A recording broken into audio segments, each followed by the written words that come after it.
এসইউসিআই এর পক্ষ থেকে আজ বারাসাত রেল স্টেশনের 1 নম্বর প্ল্যাটফর্মের সামনে থেকে একটি মিছিল বের হয়। বৈধ ভোটারদের নাম বাদ চলে যাচ্ছে, তারই প্রতিবাদে ডেপুটেশন জমা দেন এসইউসিআই এর নেতাকর্মীরা।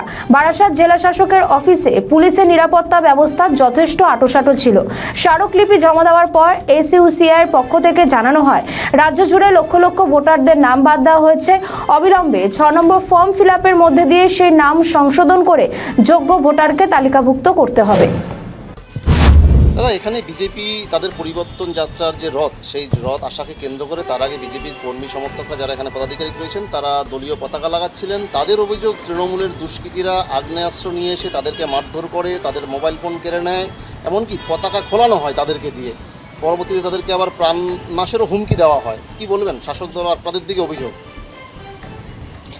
দেখুন, গণতান্ত্রিক অধিকার প্রত্যেকটি মানুষের আছে, তারা পতাকা লাগাচ্ছে, কিন্তু এই যে অভিযোগটা, এটা সম্পূর্ণ ভ্রান্ত। আর এতেই প্রমাণ হচ্ছে যে আগামী দিন যদিও আসবে না, যদি কোনো দিন ক্ষমতায় আসে, তাহলে ওরা এইভাবেই রাজ্যটাকে শেষ করবে, মিথ্যে কথা বলে আর মিথ্যেভাবে মানুষকে হ্যারেস করিয়ে। এছাড়া আমার আর কিছু বলার নেই। ওদের গোষ্ঠী কোন্দল হতে পারে, ওরা আর নিজেরা মারপিট করবে, মারপিট করে তৃণমূলের নামে দোষ দেবে। মমতা ব্যানার্জির দল এই ধরনের কাজ করে না, এইটুকু বলতে পারি আপনাকে। আগ্নেয়াস্ত্র বামনগাছি চৌমাথায় তৃণমূলের